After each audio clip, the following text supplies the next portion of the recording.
देखिए, आज हमने हरियाणा के किसान भाइयों की मीटिंग बुलाई थी क्योंकि जो आंदोलन चल रहा है, इस आंदोलन में नंबर एक बात तो ये कि टीकरी वाले जो भाई हैं, यहाँ पे कई संगठन बैठे हुए हैं और यहाँ पे एक बार मीटिंग करना इन भाइयों के साथ ज़रूरी था। और दूसरा, जो कल प्रस्ताव आया है उसके लिए भी मीटिंग होगी, तो उसके लिए भी जो है हरियाणा को एक बार हरियाणा के लोगों की सलाह लेनी ज़रूरी थी। तो बाकी जो है कि भी एक तो ये हुआ है कि जो अगली मीटिंग होगी उसमें हरियाणा की तरफ से जो प्रस्ताव पास हुए हैं वो रखे जाएंगे। वहाँ पे पास होंगे या नहीं होंगे वहाँ की मीटिंग के बाद ही आपको बताया जाएगा, क्योंकि पहले बताना थोड़ा सा, मीटिंग से पहले बताना थोड़ा सा कच्ची बात ना हो। इसलिए मैं बेनती करूँगा कि वो प्रस्ताव जो हरियाणा ने पास किए वो संयुक्त मोर्चा की मीटिंग में पास होने के बाद ही हम उनको अनाउंस कर पाएंगे। पहले उसके पहले कोई इसका नुकसान हो जाएगा करने का। और दूसरी बात, आज हरियाणा संयुक्त मोर्चा जो है वो एक उसका एक बनाया गया है, गठन किया गया है।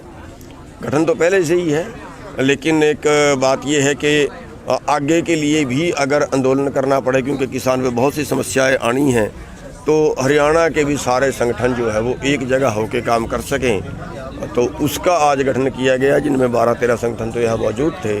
और उसमें ये भी तय किया गया है कोई और संगठन जो रह गए हैं, क्योंकि अभी कई ज़िलों से हमारा यहाँ पे लोग नहीं पहुँच पाए, जैसे पलवल है और फरीदाबाद है, मेवात है, उन ज़िलों से जो भी लोग और यहाँ हमें निकले काम करने वाले, या कोई भाई और जो संगठन का चला रहा है लेकिन रह गया है, उनसे भी बात की जाएगी।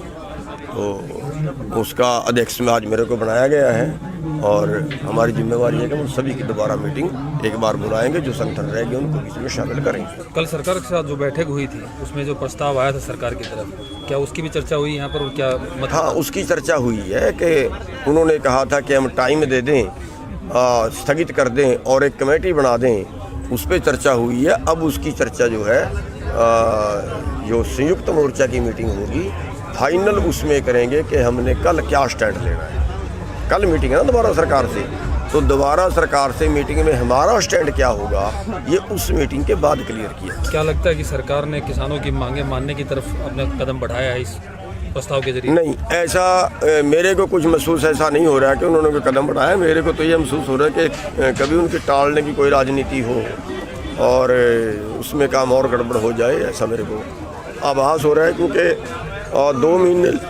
2 महीने से बैठे हैं, 2 महीने में तो कमेटी बना के फैसला भी आ जाता। अगर कोई कमेटी बनाने की बात होती है तो 2 महीने में तो कमेटी बना के फैसला आ जाए, और 2 महीने तो अभी किसी बात नहीं चली, 2 महीने तो अभी ट्रका ही रहे हैं। तो इस तरह से डाउटफुल होता है कि जैसे वो जितना कह भी रहे हैं इतना कि भी वो शायद 26 तारीख को टालने के लिए ना कह रहे हों, ऐसा आभास है मेरा। वो तो बाकी तो कल पता लगेगा। तो 26 तारीख की क्या तैयारी है आपकी? जिस तरीके से देखिए, 26 तारीख के लिए हमने प्रशासन से बात हुई थी कल, और हमने उनको एक रूट उनको बता दिया है कि हम एक तो जो 26 तारीख की सरकारी परेड है उसमें बाधा नहीं डालना चाहते। उसमें बाधा डालने का हमारा कोई प्रोग्राम नहीं है, और कोई ऐसा प्रोग्राम नहीं है जिससे कोई राष्ट्र की कोई इज्जत कम हो, ऐसा कोई प्रोग्राम नहीं है। लेकिन हम ट्रैक्टर परेड करेंगे, दिल्ली के अंदर करेंगे, और जो रिंग रोड है रिंग रोड पे हम अपना ट्रैक्टर परेड करेंगे। उसके लिए लाखों ट्रैक्टर पूरे देश से, या जो दिल्ली के नज़दीक का 200-300 किलोमीटर का एरिया है वहाँ से आ रहे हैं।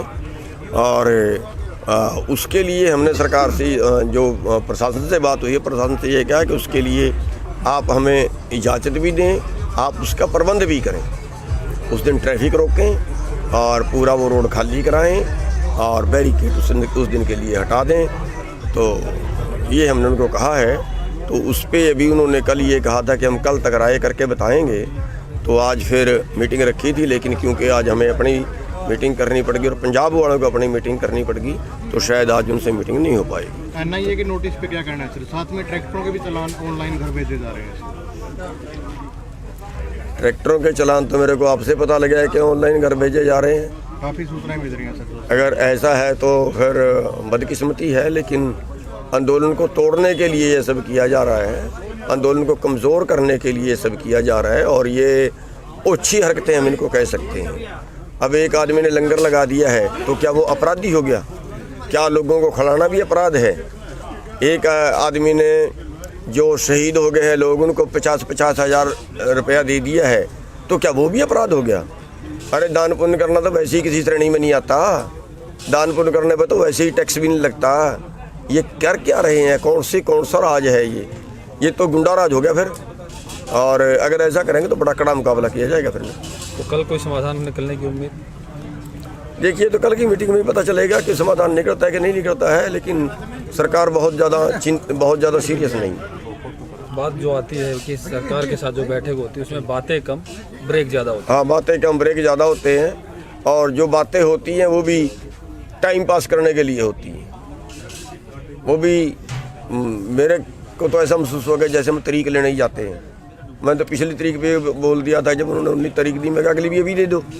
तरीक ही देनी, कुछ करना तो है नहीं, तो ज़्यादा बात है नहीं। Thank you.